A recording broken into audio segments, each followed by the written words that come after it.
Então tá tudo Beleza. massa. Já dá pra gente Pronto. começar, não dá?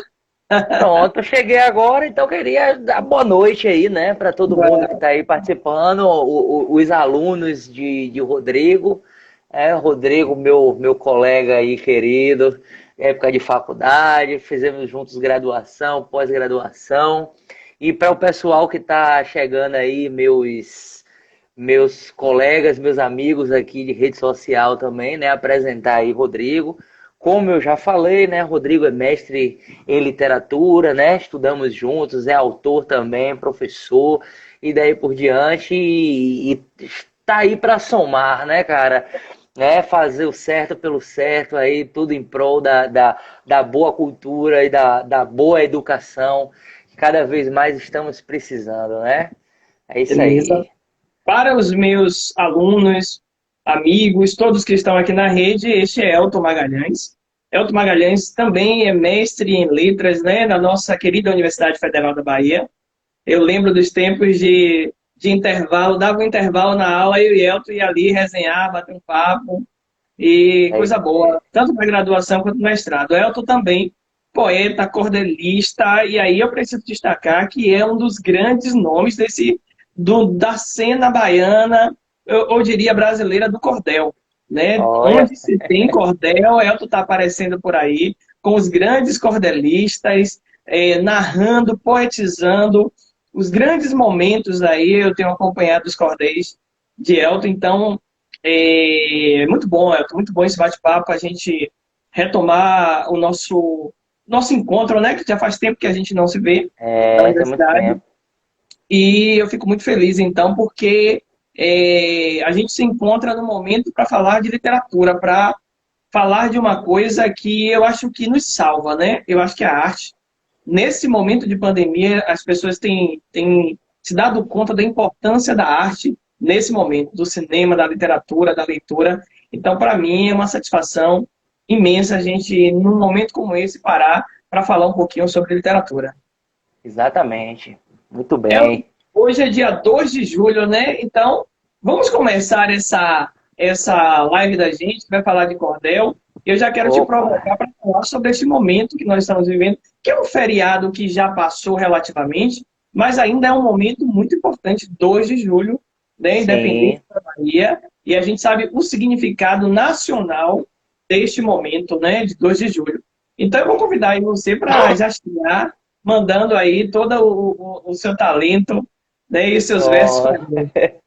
beleza, você falou muito bem aí, né? E, infelizmente, por estarmos, né, em isolamento social, por conta dessa pandemia e tudo mais, a gente, pela primeira vez na história, não vai ter, né? Não teve hoje as festas, né, na rua, as manifestações, as passeatas e tudo mais, que entre várias festas populares, fortes festas populares na Bahia, o 2 de julho é uma das pouquíssimas que não tem nenhuma relação com o religioso, né? Você tem ali a Lavagem do Bonfim, você tem a festa de Iemanjá, você tem a festa de Santa Bárbara e tudo mais, o 2 de julho não. É um marco mesmo civil, né? Uma festa civil.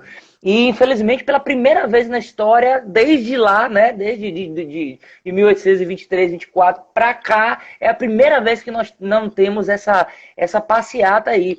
Então, como eu tinha combinado com o Rodrigo falou muito bem, né? Por uma questão emergencial, nós precisamos, né, a prefeitura, o Estado precisou antecipar o feriado, né, para conter mesmo assim a movimentação do povo na rua, porque o povo é agoniado, o baiano está agoniado. Então, assim, foi uma medida que eu acho interessante, inclusive, né, mas assim, a data é hoje, né, então a simbologia toda está realmente no dia de hoje, com feriado ou não, né, que é o 2 de julho, de fato, e muita gente ainda, infelizmente, não entende, né, o pessoal, principalmente o pessoal de fora da Bahia, não entende o significado disso, pensa que é a independência da Bahia, né, como se fosse uma revolta, alguma coisinha que tenha acontecido, né, como a cabanada, a sabinada, né, como os farrapos e tal, e acho que foi alguma coisa, alguma tentativa da Bahia de se tornar independente, mas não foi nada disso não, foi uma luta, né, aqui na Bahia pela independência do Brasil, que aconteceu em 1823, né? Ou seja, o Brasil já tinha se declarado independente de Portugal, porém, né, as coisas ainda não funcionavam como era no papel, né? Então, assim, esse cordel, eu escrevi ele em 2015 para a convite do Jornal Correio, né? Que inclusive postou um vídeo, postou agora, acabou de postar aí, eu não tive nem tempo de olhar direito lá, mas pessoal, depois que quiser e puder dar uma olhadinha lá no Instagram do Jornal Correio, né? Eles publicaram um vídeo que eu fiz hoje mais cedo. E eu publiquei nesse livro aqui, Festas Populares da Bahia, que foi meu último livro, né? Lá de 2018. Mas os textos foram escritos todos em 2015, a convite do jornal, e foram publicados lá, né, no jornal, sempre na data. Então eu vou ler para vocês aqui hoje, já que hoje é o 2 de julho, né? Retornam aqui novamente, tendo sua companhia, para novamente escrever numa curta alegoria, mas uma bonita festa tradicional da Bahia. Usarei do bom cordel como espécie de embrulho para cantar um grande fato, motivo de muito orgulho. Certamente eu estou falando da festa do 2 de julho. Diferente dos demais festejos do nosso estado, essa data representa para nós um grande legado. Desse modo, o 2 de julho na Bahia é feriado. Muita gente no Brasil acredita plenamente que essa nossa independência se deu por um acidente lá nas margens do Ipiranga, de modo mais que decente. Mas não sabem que morreram muitos homens e mulheres escravizados, caboclos, capitães, também alferes, para nos dar a liberdade que tu de fato preferes. Pois o 7 de setembro, data por demais cantada, não deu a nós, brasileiros, a liberdade esperada. Nossa terra a Portugal ainda estava alienada. Lá em 1800, no ano de 23, Luís Madeira de Melo, comandante português, continuou seus desmandos com furor e rigidez. Defendendo Portugal, o brigadeiro de Melo mantinha uma posição de estado paralelo contra o já imperador do brasão verde e amarelo. Aos poucos foi expulsando os cidadãos acuados que encontraram no recôncavo muitos outros aliados sedentos por liberdade, nossos bem-aventurados. No recôncavo baiano, a heróica Cachoeira se tornou a capital provisória da guerreira nação que assim expulsou o brigadeiro Madeira.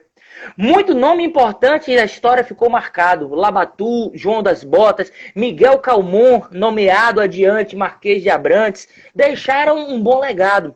Também a Joana Angélica, por morrer no cativeiro, e a Gran Maria Quitéria, se passando por Medeiros, se tornou dama de honra do Exército Brasileiro. Pela nossa liberdade, até hoje festejamos em variadas cidades tudo que aqui conquistamos, pois a nossa independência foi aqui que decretamos. No centro de Salvador, fanfarras fazem cortejos, da Lapinha ao terreiro. O povo com seus gracejos segue durante a manhã se jogando nos festejos. Da Praça Municipal ao Campo Grande, de tarde, segue o povo em seu trajeto no meio de muito alarde, pois o sol aqui castiga, de tão forte chega a arde. Escolas municipais desfilam com suas bandas, também se pode encontrar empresas com propagandas e os moradores do centro não desgrudam das varandas. A imagem do caboclo com sua lança empunhada, por turistas e baianos, é a mais requisitada para fotos e homenagens por estar bem laureada. Por ser um ato civil, há quem sempre assimile a política baiana ao nosso belo desfile. Não há homem do poder que nessa data vacile. Todo mundo sabe, né? Partidos de todo tipo participam dessa festa e o grito vindo do povo durante o trajeto atesta que o político é aceito, senão o povo protesta. Encerro aqui ressaltando que o 2 de julho serviu para mostrar a quem quiser que a Bahia interferiu em tudo nessa nação a qual chamamos Brasil. É muito bom, meu cara, muito bom, muito bom. Uma coisa que você me chamou logo a atenção aí, a gente já vou tomando um outro caminho aqui, a partir desse cordel, é que a gente, estudando um pouquinho, começa a pensar e a entender que a literatura de cordel, por muito tempo, foi uma espécie de veículo de comunicação, né?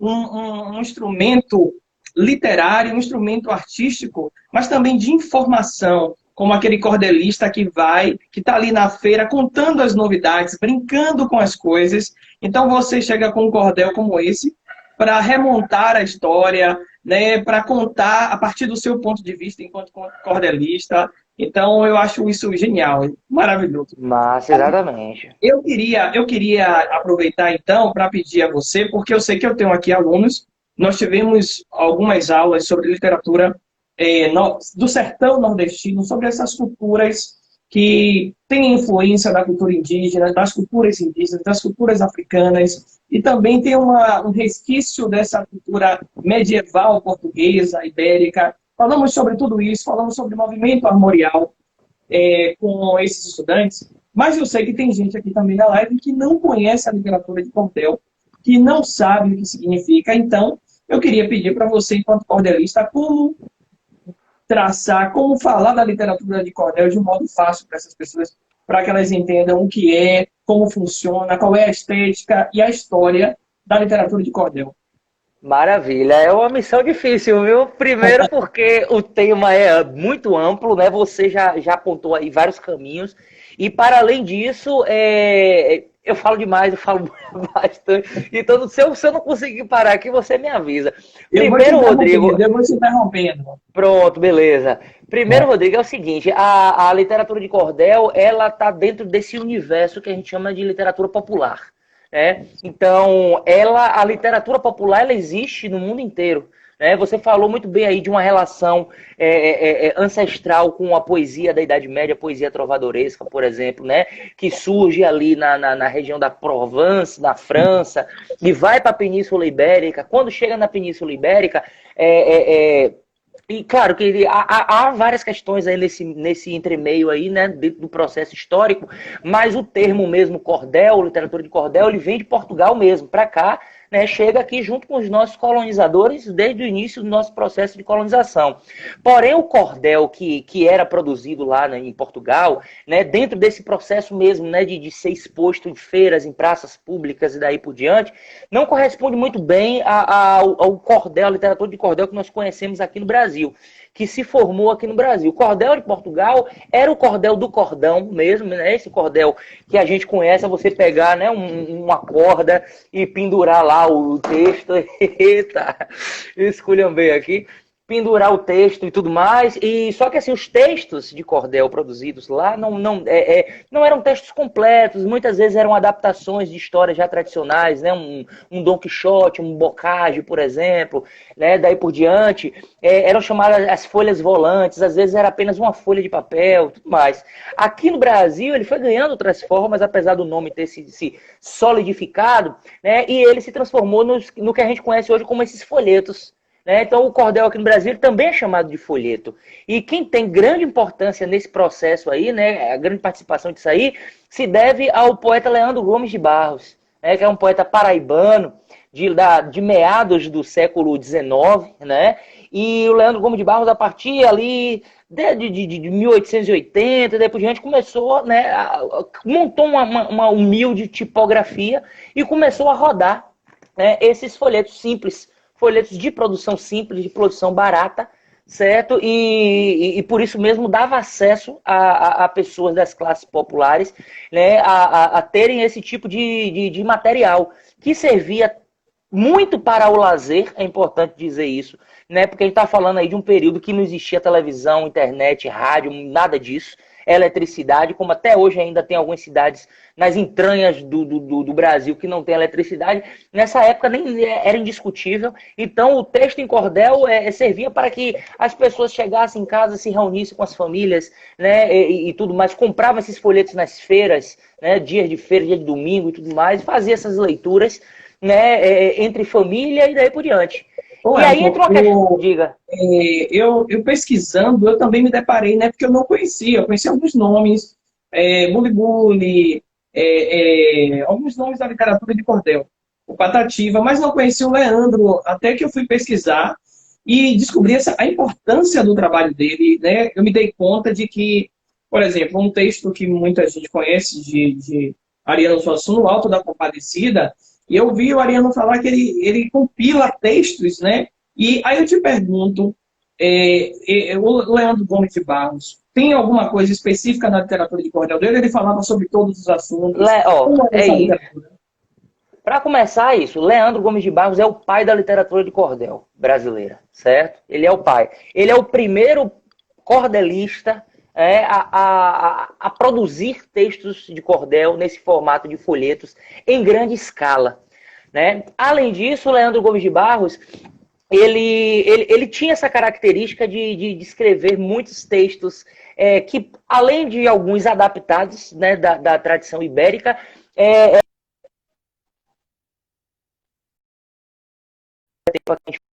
isso, ele é dividido, né, em vários gêneros. O cordel ele não é apenas um gênero, né? Em cordel ele tem estrutura, né, poética, rimada, metrificada e tudo mais.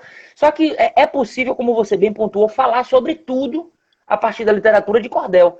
Então, como você também falou, eu estava falando sobre essa questão da recreativa, existe a questão informativa também, que é muito importante, né? Então, dentro desses vários gêneros, o Leandro Gomes de Barros escreveu muitos, centenas de textos em cordel, e alguns deles os chamados romances de cordel. Então, você está falando do movimento armorial, né? Realmente, aqui eu estou até aqui do lado, estou fazendo a leitura do o Teatro Completo de Ariano Suassuna, né? E o Ariano Suassuna, o movimento armorial, ele se apropria de forma positiva, logicamente, dialoga em absoluto com a tradição popular nordestina, né? Tentando dar a isso um caráter de arte erudita. Tanto que o movimento armorial, ele não é só o teatro de Ariano Suassuna, não é só Ariano Suassuna, né? Você tem o quinteto armorial, né? Você tem ali o Ivan Samico na xilogravura, você tem o Brenan ali nas artes plásticas e tal. Então é pegar elementos populares do imaginário nordestino, da cultura nordestina, e pegar isso, se apropriar de forma positiva, elevar, né, isso a um grande valor e dar a isso um caráter erudito mesmo, né? É como a bossa nova, por exemplo, na música, né? Fazendo uma comparação assim um tanto distante, mas com sentido, a bossa nova fez com o samba, né? A bossa nova é samba, só que é um samba diferente, né? Um samba arrastado. O que o João Gilberto faz é descompassar aquela batida do samba e tudo mais, e elevou, né? A bossa nova, a música brasileira, a algo requintado. Isso é o projeto armorial. Aí eu vou fazer uma provocação para você tentar esmiuçar para a gente, nós que somos leigos em relação ao cordel, essa reflexão. A diferença da bossa nova para o samba também, dentre as coisas que você citou aí, é a questão estética também, né? A gente tem um compasso no samba que é 2x4, a bossa nova é 4x4, você tem uma questão harmônica que é diferente. Eu te pergunto, qual a diferença de um poema de uma redondilha maior, de qualquer outra esfera, para uma redondilha em cordel? Tem alguma diferença de um texto de sete sílabas para um texto da literatura de cordel? Absolutamente não, nenhuma. Né? Você foi aluno de Rui Pereira Filho, né? Sim. E Rui Pereira Filho, para quem não sabe, né, que foi professor da UFBA, aposentado, né, agora aposentado, e é um dos maiores poetas do Brasil. E o Rui, nas super aulas dele, ele dizia, né, algo que eu nunca vou esquecer, que a língua portuguesa, ela tem uma facilidade, ela tem um encaminhamento natural para que os versos sejam ditos em 7 sílabas, ou, digamos, redondilha maior. Então você vai encontrar isso em Chico Buarque, né? Eu tava à toa na vida, o meu amor me chamou para ver a banda passar, cantando trova de amor. 7 sílabas, né? E você tem no funk, né? É o combate das novinhas, vai do norte. E você tem no cordel aí absoluto. A redondilha, ela é uma tradição que vem desde lá da Idade Média. A questão do cordel, a diferença do cordel, é porque o cordel ele tem toda uma construção estética, né? Ele tem a sua, né, a questão dos folhetos, ela tem realmente, né, essa preocupação com uma linguagem popular, né, acessível, porque isso aí historicamente foi construído. Não quer dizer que você possa escrever dentro da estrutura do cordel com uma linguagem mais erudita, né? E além de tudo isso, o cordel tem as suas formas, as suas próprias estruturas. Tá entendendo? Olha, então, assim. Tente resumir pra gente alguma dessas Pronto, porque, por exemplo, né, tem gente que acha, eu falo isso sempre, né? E eu nunca. Espero que isso nunca pareça ser algo boçal e tudo mais. Não é isso. É porque, assim, as pessoas hoje, pela popularização do cordel, e isso é ótimo, importantíssimo, você vê um Braulio Bessa ali na televisão, né? Você vê cordel na novela, você vê cordel no YouTube, você vê cordel em tudo quanto é lugar. E por uma questão natural mesmo, de desconhecimento, né, que as pessoas elas estão muito mais preocupadas em sentir a arte do que entender os mecanismos, né, de construção daquilo ali. Então, as pessoas acham que cordel é rimar, né? Então, você pegou um poema ali, você rimou uma coisa com a outra ali, pronto, você tem um cordel. E aí tem gente que pega, coloca essas rimas dentro de um folheto como esse e vende a ideia como cordel. E isso aí é um grande problema, porque o cordel tem as suas próprias estruturas fixas, né? Como, por exemplo, existe um soneto, né, que é uma estrutura fixa, né, de 2 quartetos, 2 tercetos, ou seja, 14 versos. Né? Se você fizer um poema com 15 versos, você não pode dizer que é um soneto. Se você fizer um poema com 13 versos, você não pode dizer que é um soneto. Tem que ter 14 versos. Tá certo? Aí uma ode, uma balada, e daí por diante, uma quadra, tudo isso aí são formas. São estruturas, assim como, né, e o cordel, ele tem várias. Então você tem uma sextilha, por exemplo, que é a mais comum, a mais tradicional, que é o quê? Estrofes de 6 versos. Como é Sempre que 6 seria? versos. Dá um exemplo aí pra gente.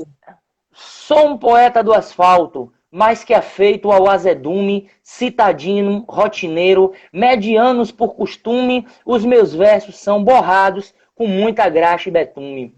Respeito e muito admiro o dito puro cordel, versos presos à memória, versos presos ao papel, que voam na voz do homem, a sua arte fiel. Sempre estrofes de 6. E essas estrofes de 6, elas precisam seguir um critério de rima próprio dela, que é as rimas têm que vir sempre no verso 2, no verso 4 e no verso 6. Impreterivelmente, o ímpares, o 1, 3 e 5, não precisam rimar, mas o 2, o 4 e o 6 necessariamente tem que ter rima. Por isso que eu vou repetir, ó. Sou um poeta do asfalto, mais que afeito ao azedume, verso 2. Aí o verso 4 e 6 tem que rimar com ume, né? Então, citadino, rotineiro, medianos por costume, os meus versos são borrados com muita graxa e betume. Ume, ume, ume. Então, esse é o modelo. Além da sextilha, você tem uma setilha, que ao invés de 6, são 7 sílabas. E a setilha tem a sua própria estrutura de rima, né?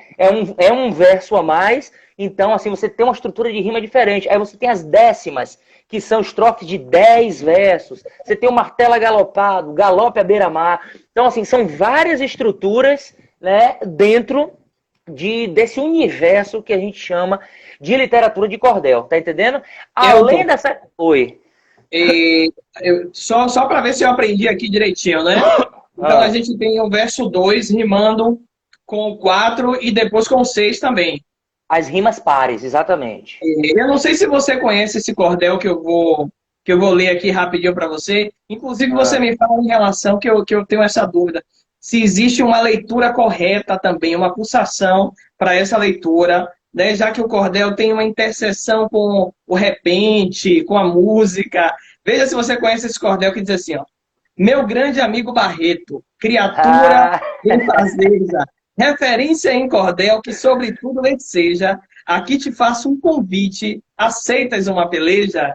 não aceito uma peleja, eu prefiro outro destino. É melhor um bate-papo virtual bem genuíno. Na peleja eu só aceito Lampião Virgulina. Lampião Virgulino. Aí é meu Acabei de escutar amigão, aqui, Antônio irmão, já Barreto. gastou. É É, o cordel rapaz. de Elton aí, ó. Às Isso vezes. aí é um bate-papo virtual, né? É chamada peleja, que é uma luta, uma disputa entre, né, duas pessoas, né?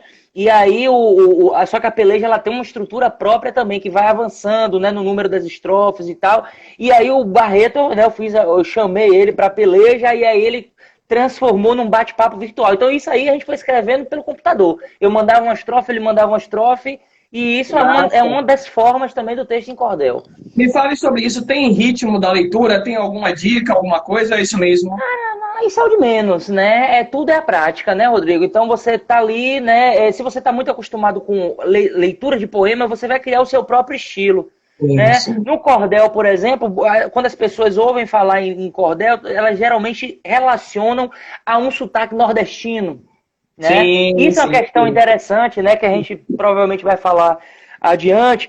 E também nem sempre, né? Eu, por exemplo, nasci em Castro Alves, na Bahia, né? Interior da Bahia, mas sempre vivi em Salvador, né? Na periferia de Salvador. Então eu Uhum. tenho, né? Na minha fala algo puxado, algo arrastado para as variantes linguísticas, né, tanto locais, né, de uma metrópole, quanto sociais também, né, porque a linguagem da periferia é diferente da linguagem de uma área nobre, né, não, Pivete?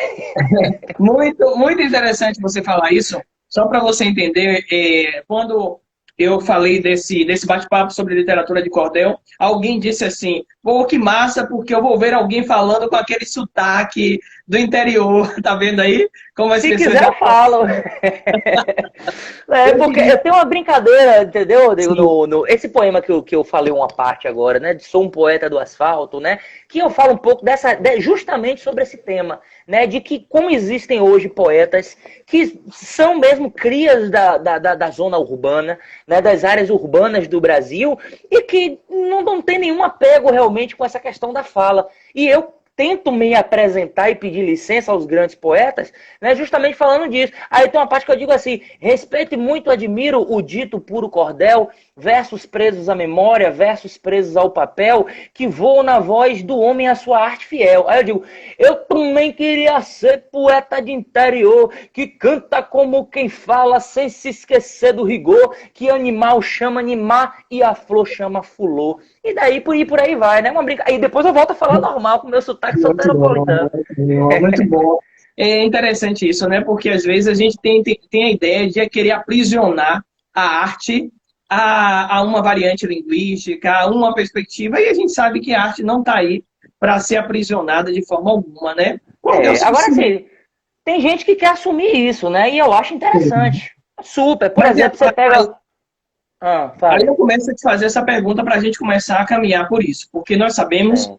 que as expressões artísticas elas são meios, caminhos para que as pessoas também se constituam enquanto indivíduo. A gente vê isso exatamente no rap, como o rap não é apenas um estilo musical, mas é também um caminho para a construção da identidade cultural.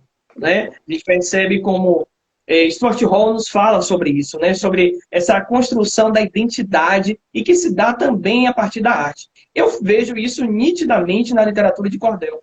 Como a literatura de cordel, ela também traz este homem do campo, esse sertanejo, que nos lugares hegemônicos, né, elitizados, ele não tem espaço para falar. A sua variante linguística, o seu modo de usar a língua portuguesa não tem prestígio, mas ele se apropria a partir desta arte para valorar, para trazer um outro sentido para a sua cultura, para aquilo que ele pensa, para aquilo que ele guarda.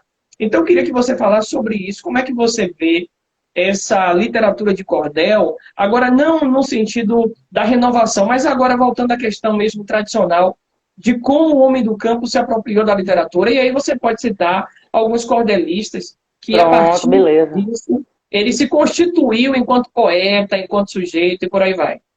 Eu queria usar um exemplo, né, clássico e fazer uma leitura aqui de um texto do O Patativa da Seré. Por mais que o Patativa da Seré não seja considerado pelos estudiosos do cordel como um cordelista, né, porque o Patativa da Seré ele não era de seguir esse modelo de produção de textos em folhetos e daí por diante, mas o Patativa e o Patativa da Seré era um poeta semi-analfabeto, né? Então, assim, ele não tinha o domínio da escrita e os poemas deles eram todos de memória. E ele escrevia os poemas dele, que escrevia, né, ele construía os poemas deles na memória, né, da forma como ele falava. E ele era um homem matuto, por isso que é chamado de poesia matuta. Né? Ele era considerado, né, um homem matuto, a poesia dele era matuta, e ele fazia questão sempre de reafirmar esse lugar dele de sertanejo, de nordestino, até porque é isso, né? A linguagem está absolutamente ligada a nossas questões identitárias. Né? Então, assim, quando você pega hoje, assim, você encontra nas redes sociais essas páginas, né, de baianês, né, e como se diz na Bahia, e não sei o que, não sei o que. Por mais que aquilo ali, no final de tudo, termine se tornando algo generalizado, né, vire meme por meme, mas aquilo ali justamente explica isso, essa nossa necessidade de nos afirmarmos através da nossa linguagem, né? E de você ver uma frase ali, um negócio, um jargão, né? E tudo mais, e você dizer, isso é coisa de baiano, isso é falado na Bahia. Né? Então essa questão do sotaque também é muito forte, e ela, até hoje, Rodrigo, né? Por mais que exista essa transformação de perfis do texto em cordel, a tradição continua presente sempre. Né? Então, por mais que você tenha ali um Elton, por exemplo, né, que não tem claramente esse sotaque nordestino, mas você tem muitos e muitos outros poetas que utilizam dessa característica, desse estilo para sustentar, né, para manter mesmo essa tradição do cordel. E o Patativa do Assaré, ele tem um poema clássico que fala justamente sobre isso, sobre essa relação campo-cidade, que é o cante lá que eu canto cá. Né? É um poema clássico dele, famosíssimo e tal, mas vamos lá, diz assim: poeta cantor de rua que na cidade nasceu, cante a cidade que é sua, que eu canto sertão que é meu. Se aí você teve estudo, aqui Deus me ensinou tudo sem de livro precisar. Por favor, não mexa aqui, que eu também não mexo aí. Cante lá que eu canto cá.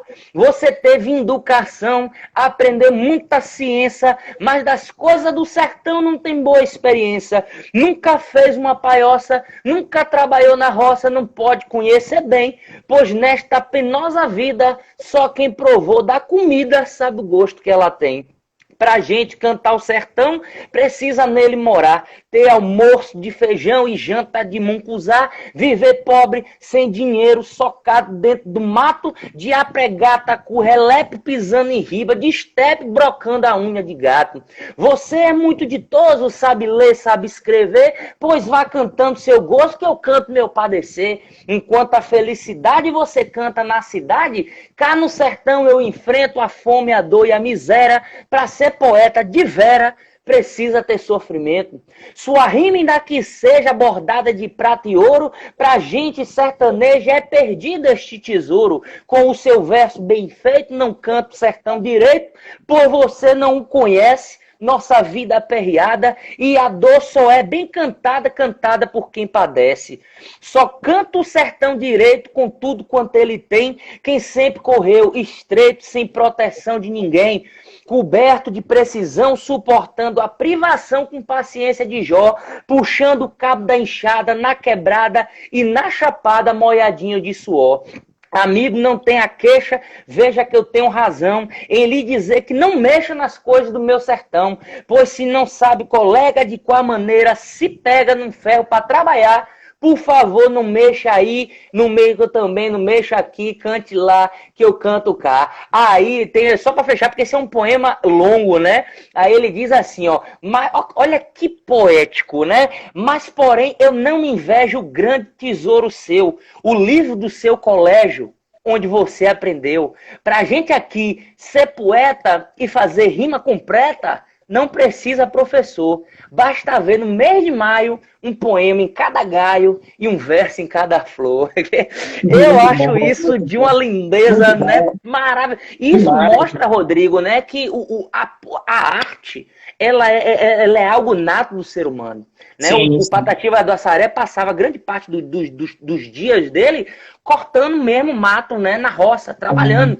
Mas enquanto ele estava na roça trabalhando, ele estava ali martelando poemas na cabeça, né? Então você vê assim a arte, né, popular, quando você falou aí do hip hop, né? Muitas vezes é de pessoas que não tiveram, né, uma universidade, que não tiveram uma formação ideal, mas que isso independe de que elas façam arte e fazem arte ao seu jeito, né? Com a sua própria linguagem. O Patativa diz isso. Você pode ter aí, meu filho, seu verso bordado a ouro, né? E tudo mais. Mas pra gente aqui no sertão, você pode fazer rima completa, não precisa professor, não. Só basta o quê? Ter a sensibilidade de quê? De ver no mês de maio um poema em cada galho e um verso em cada flor. E isso é lindo demais, isso é absurdo, cara.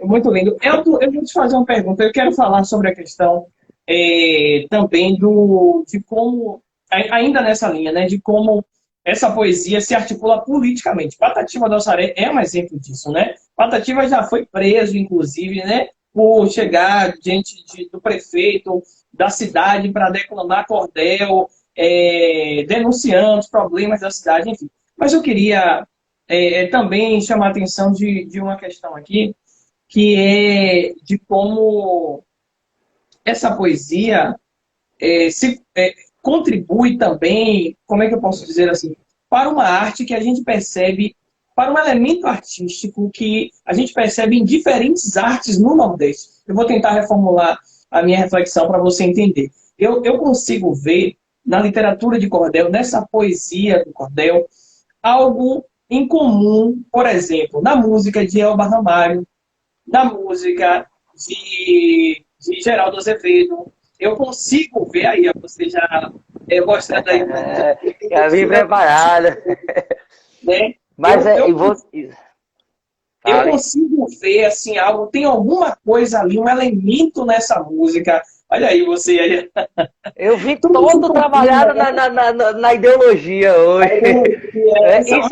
Isso aqui é a personagem de Glauber Rocha. De Glauber né? Rocha.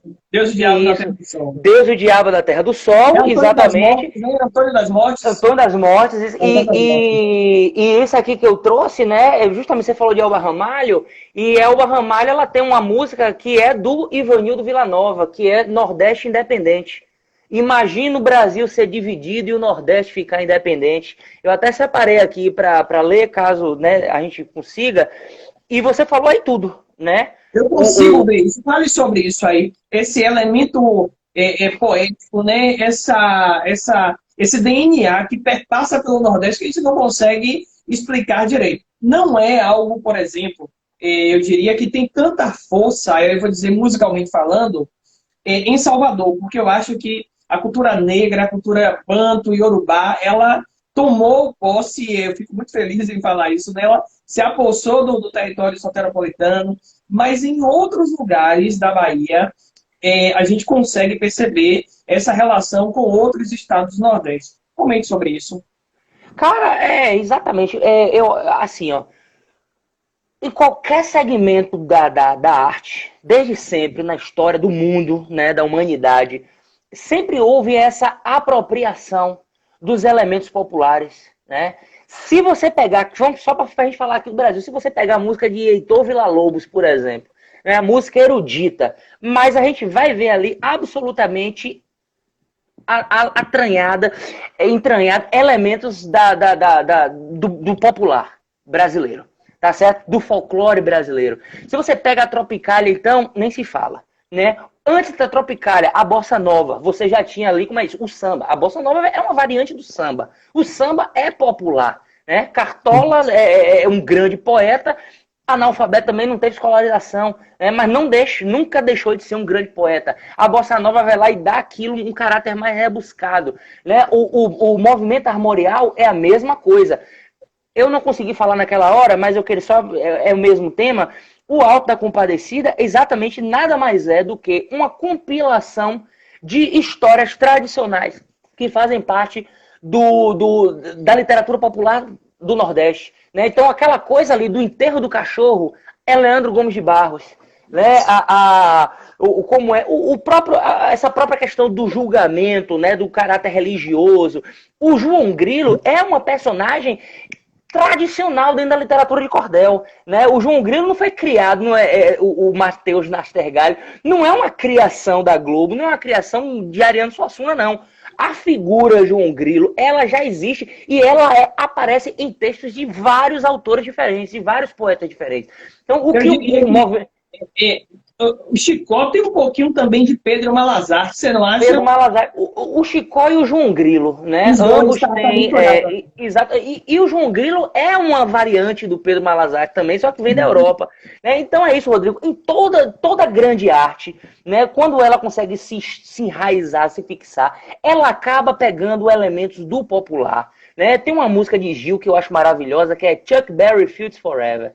Né? E ele conta a história do rock. Né, na época dos anos 70, né, trazido da África para a América de Norte e Sul, tambor tambor de tanto timbre e tanto tom que o Tom Jobim tocou. E aí vai singelo, e assim gerados na África samba, rhythm and blues, formaram-se os ancestrais, os pais do rock and roll. Né? Quer dizer, o rock and roll, por mais que tenha surgido, digamos assim, né, na Inglaterra, né, com os Estados Unidos e tudo mais, mas você tem uma influência fortíssima ali, né, do ritmo africano. Do ritmo africano mesmo, assim, né? Das culturas africanas diversas. Let fala muito sobre isso, né? A gente fala sobre uma célula negra em todos esses ritmos. África, né? Exatamente. E aí você pega o processo de escravidão nos Estados Unidos, você pega o processo de escravidão no Brasil, né? E de como essas pessoas acabam colocando as suas nuances ali, as suas características, a sua cultura, né? Dentro e vão se mostrando a um ponto em que o erudito, né? O sujeito erudito, ele vê algo positivo naquilo ali, algo de valoração e acaba se apropriando. Às vezes é uma apropriação, né, complicada, mesmo destrutiva, e às vezes é uma apropriação positiva, como você vê no movimento tropicalista, por exemplo, né, que você tem ali dois maestros, né, o Rogério Prá, você tem Júlio Medaglia, ali no comando da orquestração e tudo mais, você tem o som pesado dos Mutantes lá de São Paulo, mas de resto é tudo a Bahia, né? O disco Manifesto Tropical e o Pan se termina com o hino do Senhor do Bonfim, né? Aí você tem ali, né, elementos, os discos dos tropicalistas do começo da década de 70 ali, né? Como é, meu Deus? O Transa de Caetano, antes o Araçá Azul, ou o Expresso 2222 de Gil, né?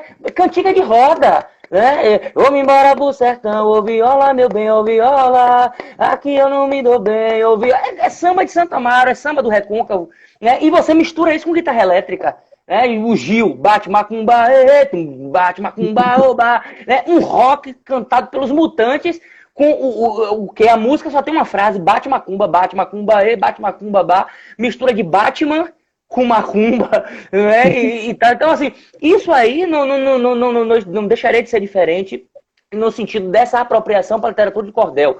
Você vê, Zé Ramalho tem poemas em cordel impecáveis, perfeitos, dentro da sua estrutura, né? Canção Agalopada, por exemplo, que tá lá no título já. O galope é uma estrutura do cordel. Zé Ramalho tem Martelo Alagoano, nos 10 pés do Martelo Alagoano, cantador dando de improviso, é um frevo, né, que segue a estrutura do cordel. Elba Ramalho, né, que pega essa música do Braulio Tavares com o Ivanildo Villanova e tal, e transforma isso numa grande música, num grande cancioneiro brasileiro. Luiz Gonzaga, né, teve muitas músicas em parceria com Patativa do Assaré, por exemplo. Inclusive a Triste Partida, né, que é um clássico deles. Então isso, cara, é de uma riqueza absoluta. Beleza, eu tô vendo o nosso tempo aqui, né, e parar um professor. O professor é um vulcão, quando ele começa a falar, é difícil falar. Eu avisei. Eu queria só dar um alô, Rodrigo, pro pessoal aqui daqui, pode ser? Ah, é verdade, tem muita gente contribuindo aqui. Eu sei que tem...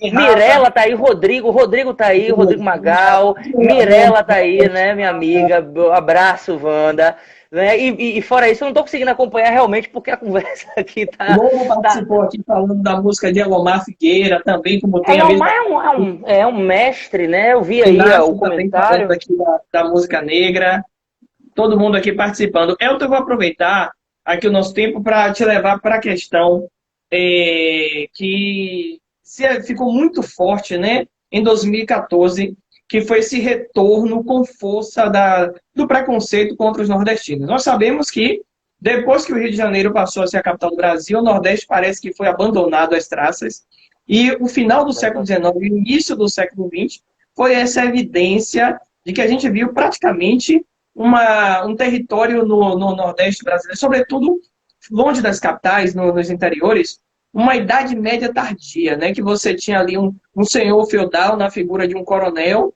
e que mandava e desmandava, promovendo uma desigualdade social absurda nos interiores de todos os estados nordestinos.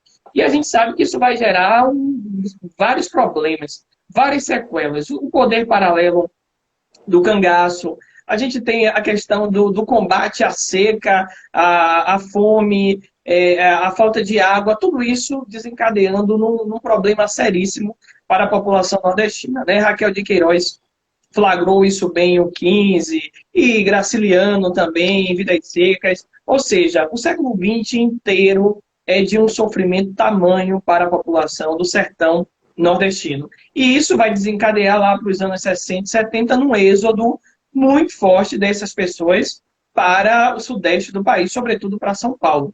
E nessa situação de vulnerabilidade, essas pessoas chegam para trabalhar, chegam com suas dificuldades, com seus problemas educacionais e dão origem a dão início a esse sofrimento terrível do povo nordestino,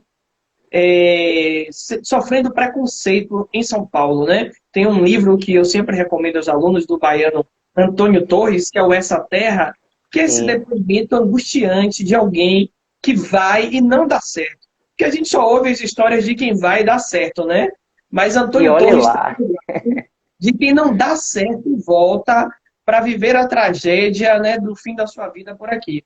Então a gente sabe que até hoje a gente vê essa bobagem imensa, esse preconceito ridículo do povo do Nordeste em relação ao nordestino. Em 2014, com a questão da vitória de Dilma nas eleições, isso se acentuou com aqueles comentários de internet, de redes sociais, e eu vi que quem levantou essa bandeira para defender o povo nordestino, quem pegou a espada, quem pegou a arma para lutar contra isso, foi o Cordel. E eu achei isso, assim, de uma coisa belíssima dos cordelistas, em comprarem essa briga e devolver. Eu tenho aqui, inclusive, um nosso amigo em comum, que é Antônio Barreto, que é um cordelista maravilhoso, sabe? Eu tenho aqui alguns dos cordéis, né, em que ele chama a atenção disso. Ele tem esse, né, um ABC para a presidente Dilma, e Dilma venceu a essa. A gente não está falando nem de política, não é a questão política. A gente está falando da xenofobia, né, desse preconceito que se aproveitou de um momento político para colocar novamente essa veia, eu vou dizer assim, fascista, que ainda perpassa pelo povo brasileiro. E aí eu queria que você falasse sobre essa relação entre cordel e preconceito, cordel e xenofobia. Fale aí pra gente. Exatamente, Rodrigo, perfeitamente, né? Eu acho que hoje é claro para todo mundo essa questão do preconceito, né, regional, que a gente acaba transformando em xenofobia, que sempre existiu em relação aos nordestinos. E eu estava falando sobre essa questão de isso ser tão rebatido na música, e de fato né? Você tem a triste partida, por exemplo, como eu disse, né, de Gonzaga com Patativa. E eu estava lembrando, essa Terra de Antônio Torres é um exemplo claro disso, porque o personagem, o Nelo, né, que é o que vai para São Paulo, Nelo, ele é preconceituoso, né? Ele é preconceituoso. Acontece muito do nordestino ir para São Paulo e quando chegar lá acabar apagando essa sua imagem nordestina por uma questão mesmo de sobrevivência, né, e tudo mais, e acaba se tornando preconceituoso da mesma forma. Eu lembro de uma música dos Mamonas Assassinas, que eu não sei se é da época de todo mundo aí, mas com certeza é nossa, que essa, para mim, é a última música que trata sobre a questão do êxodo dessa forma. Mamonas é do que? De 93, né? E o Jumento Celestino, né? Tava ruim lá na Bahia, profissão de boia fria, trabalhando noite e dia, não era isso que eu queria.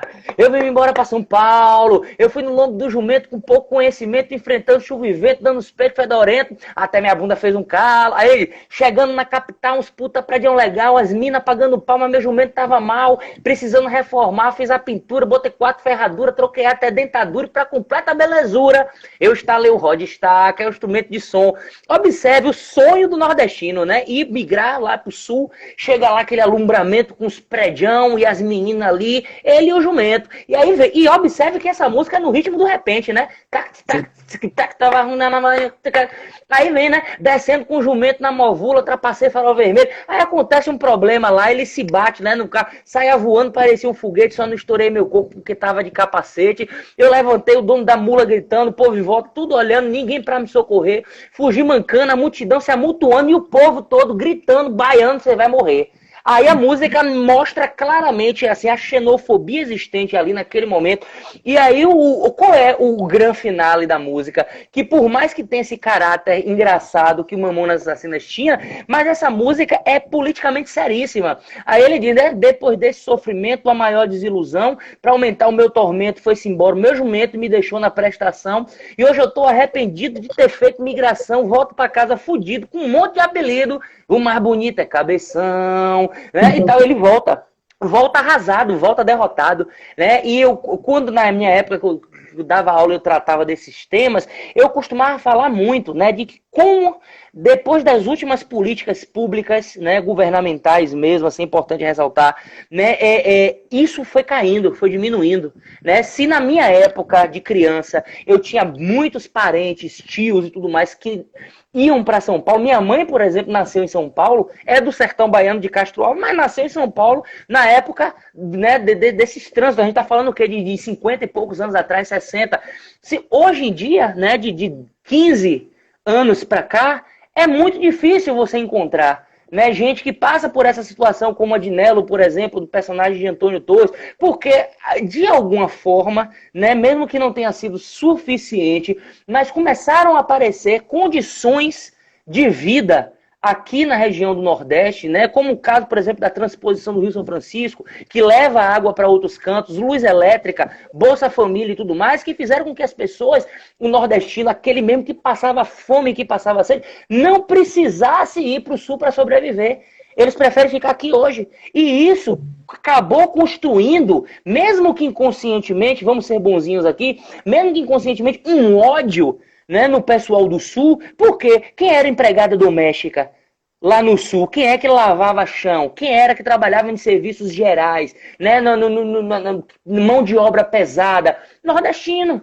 Né, nordestino. Então, quando essa mão de obra barata deixa de aparecer fácil lá no Sul, né, eles começam a ficar com raiva. Né, e começa a dizer que começa a voltar esse ódio diante do nordestino. Então, 2014, isso realmente assim foi muito pontual mesmo, né, ao ponto de você ver uma advogada, né, falando nas redes sociais, dizendo vamos fazer uma campanha, mate um nordestino e salve o país. Algo nesse nível, a gente tá falando de 2014, né, bicho? E aí um tem um negócio texto aqui, depois você falar, eu quero dar uma lida nele. Não, eu compartilho disso que você falou, porque eu estive em São Paulo agora em janeiro ou foi fevereiro, não lembro, e de todos os trabalhadores que eu tive contato, né, com motoristas de aplicativo, com atendentes, eu tive contato com muitos nordestinos. Na verdade, eu tive mais contato com nordestino do que com paulistas, né? Pois E é, né? o que eu pude ver exatamente isso, todo mundo falando em voltar. Todo mundo falando no desejo de voltar, que falta pouco nessa possibilidade de voltar, porque, infelizmente, cresce no Brasil, ou retorna ao Brasil, e talvez tenha alguém que diga que isso nunca esteve abaixo, né? Esse sentimento de superioridade de uma parte do país, né? Embora, do ponto de vista cultural, o Nordeste seja o grande expoente, a grande região que nos proporcionou assim uma arte de altíssimo nível, sabe? Artistas Exatamente. incríveis, com produções incríveis, mas a gente ainda tem um espírito, né? A gente ainda percebe no Brasil essa segregação, esse sentimento de superioridade, né? Diferente do que Machado de Assis falava, o sentimento de nacionalidade, o que a gente vê é um sentimento de superioridade de algumas regiões do Brasil. Exatamente. E aí o nordestino entra nesse alvo, nessa linha de tiro. Eu queria que você lesse aí esse texto pra gente. Agora é o seguinte, é isso, eu queria falar sobre ele, mas isso aqui vai levar mais ou menos uns 5 minutos. Dá tempo aí ou a gente Rapaz, fecha assim, e... ó, eu acho que de qualquer forma a gente vai ter que reiniciar. Aqui tá Não é melhor 8h30, fazer isso agora, então, não? reiniciar logo, né? A gente É, é, reinicia e aí você lê, você fala onde a gente pode encontrar a literatura de cordel aqui em Salvador. Você fala também de pronto. alguns nomes importantes e a gente fecha.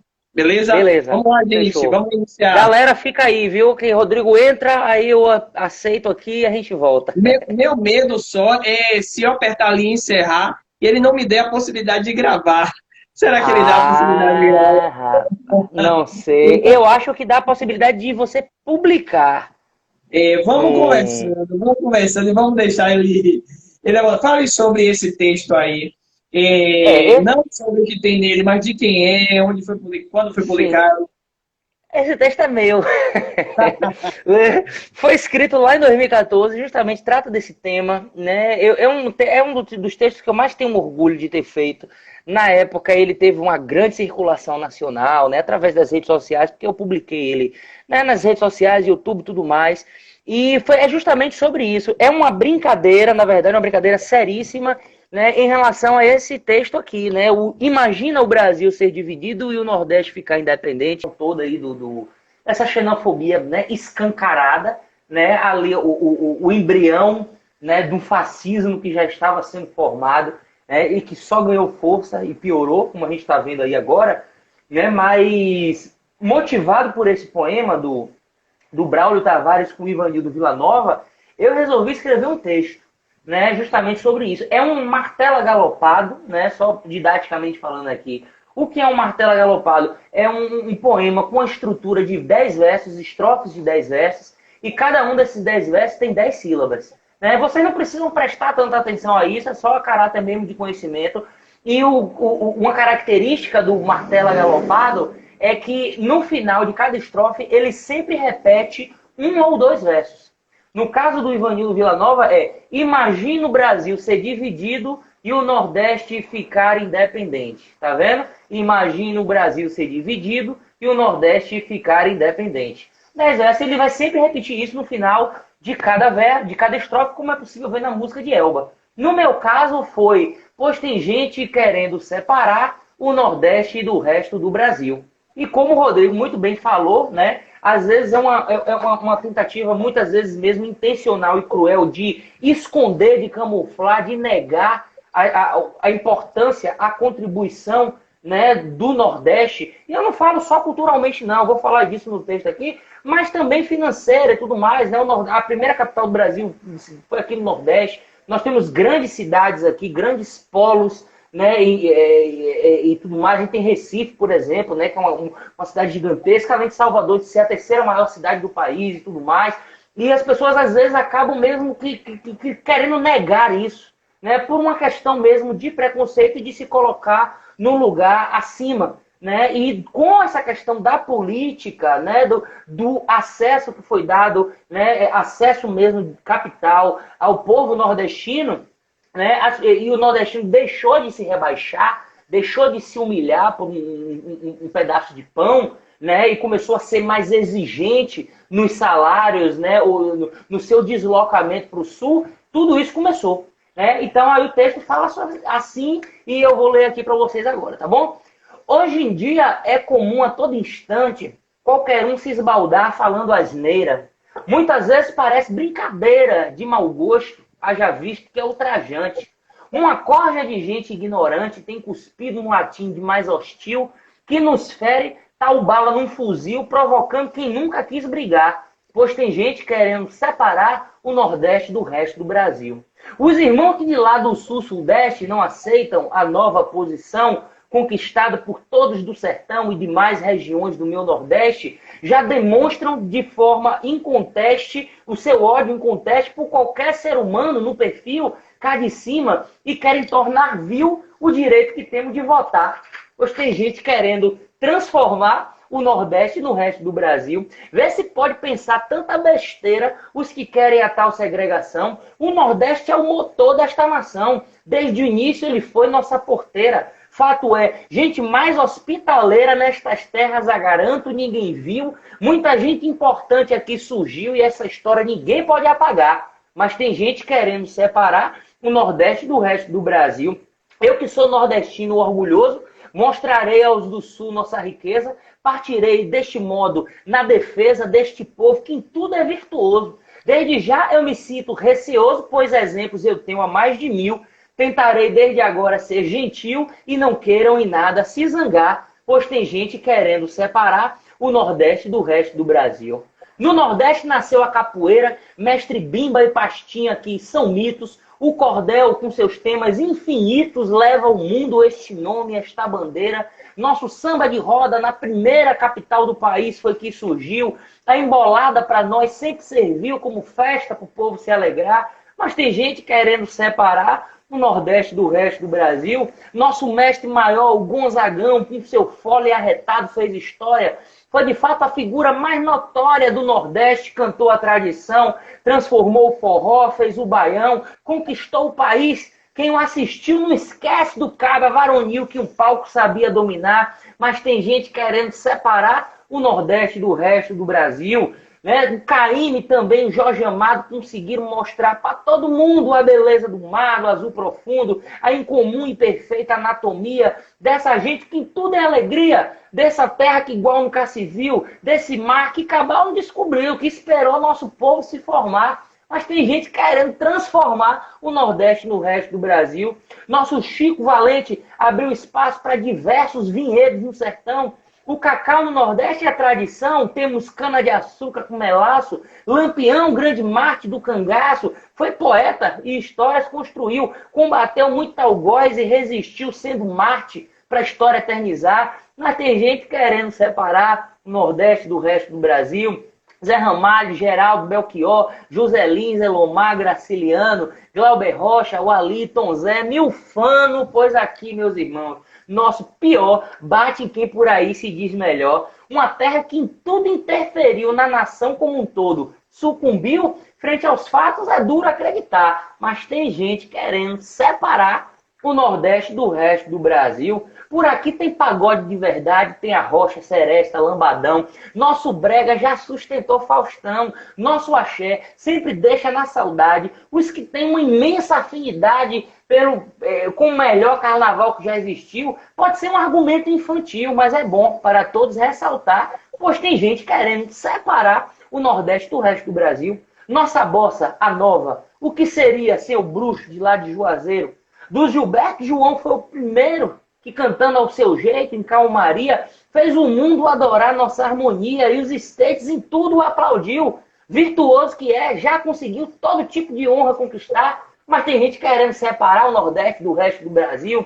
O segundo Gilberto, outra beleza, com Caetano mudou nosso país, nos marcou com a linda cicatriz cultural, tropical, tanta destreza desnudou toda a nossa natureza. O Gilberto que eu falo é o grande Gil, e também dessa terra ele saiu para a nossa cultura acrescentar. Mas tem gente querendo separar o Nordeste do resto do Brasil. Ariano, de alcunha Suassuna, nome forte de bicho bem valente, representa muito bem a nossa gente. Num balaio juntou toda a fortuna do Nordeste de forma oportuna, num histórico alto resumiu nossos causos. Aquele que assistiu certamente morreu de gargalhar. Mas tem gente querendo separar o Nordeste do resto do Brasil.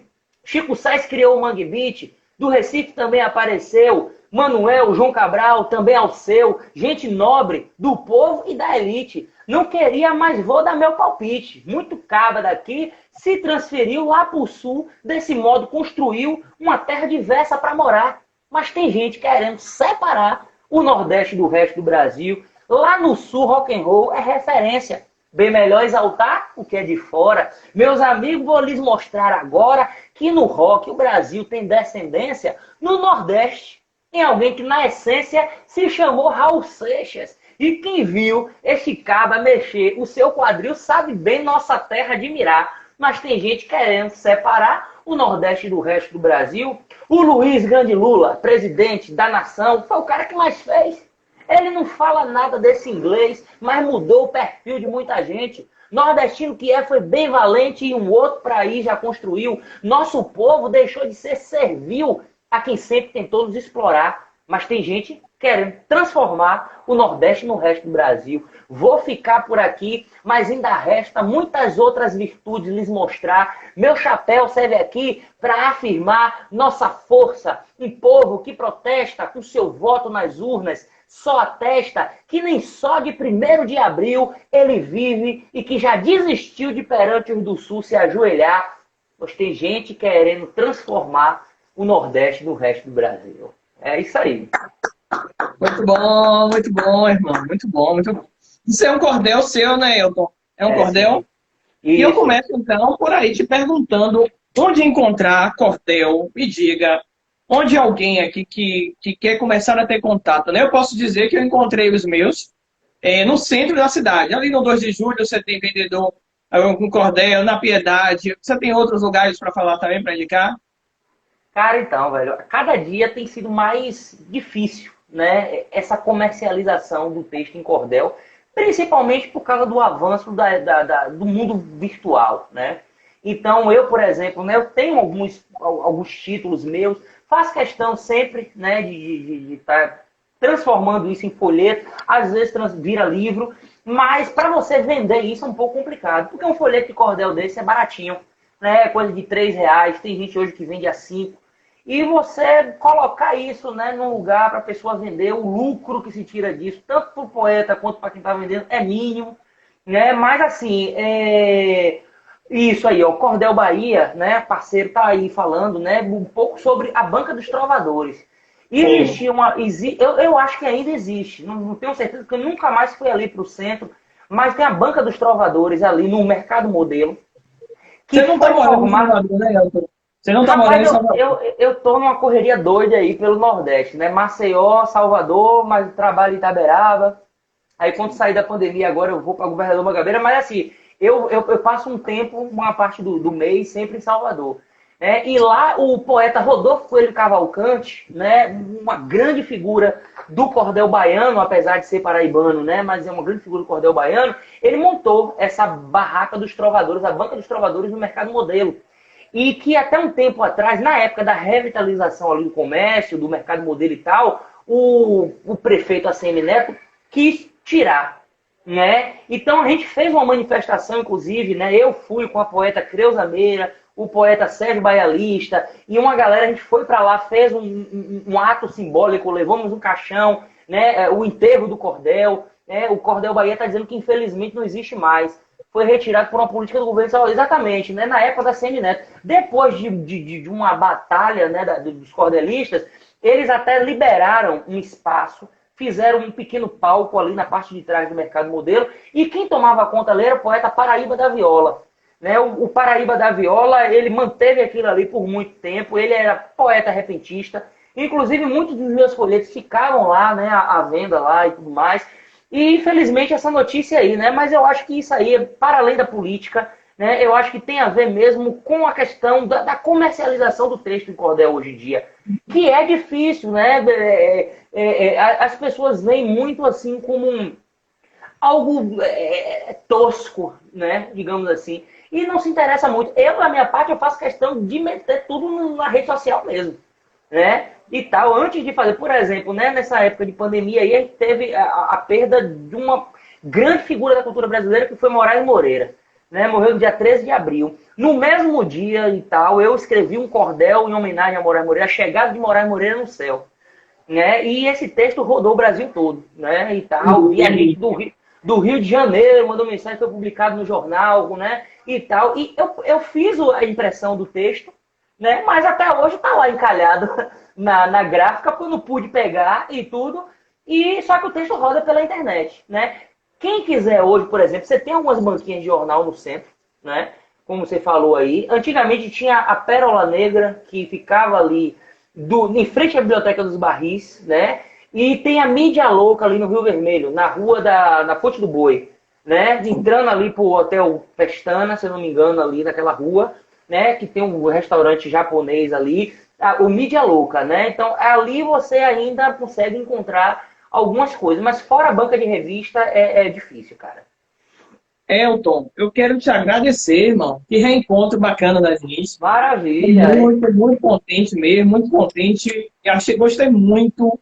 Estava preocupado porque não é fácil entrevistar, né, alguém especialista em cordel, alguém que já está sendo estudado nas universidades, já tem dissertação e tese sobre os seus textos, que eu estou ligado, Gente de que eu fui dar uma besteira. buscada aí, e fico muito contente, cara, muito contente mesmo. E eu sei que por mais que a gente tenha o hábito de querer enquadrar as pessoas, encaixotar as pessoas, eu sei que a literatura de cordel já é muita coisa. E você vai muito além da literatura de cordel, né? É importante falar, é poeta e cordelista.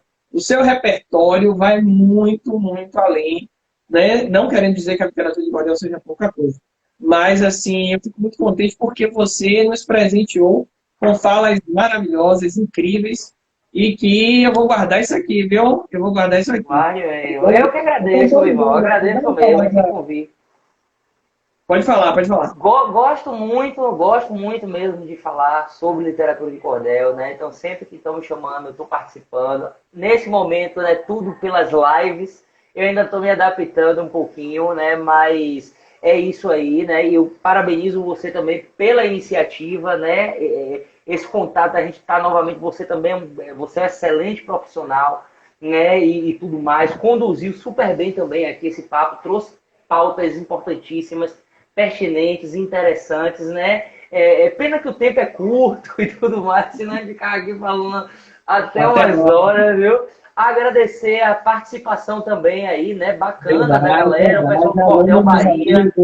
Isso, né? Mirella aqui, dos meus amigos que eu conheço aqui, né? E seus alunos todos aí, né? E a gente vai criando essa rede de afeto, essa rede de contato, né? Vamos trocando informação. Posso aqui vender meu surubim aqui rapidinho? Deve vender. Eu queria dizer que eu tenho um blog, né? Que é o eltomagalhães.com. Então, tem muita coisa minha lá, né? Tem textos, né, publicados, cordéis mesmo, completos. Assim como eu falei, eu jogo tudo na internet mesmo, sem dó nem piedade.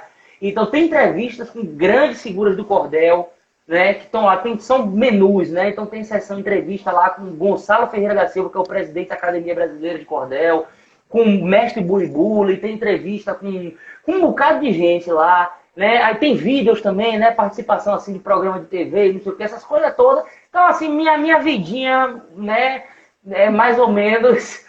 Tá ali registrada, caso alguém tenha interesse aí, dá uma chegadinha lá, dá uma olhada lá, eltomagalhães.com, que ele vai jogar lá pro site, viu? E fora isso, redes sociais, é isso aí, a gente vai se falando. E vamos, né, manter isso aí, manter essa interação aí, trocar informações, falar de cultura, né, falar do que interessa, que o Brasil tá precisando disso aí. Perfeito, meu irmão. Elton, um abraço para você. Gente, muito obrigado e até a próxima. Valeu, velho. Até mais. Tchau.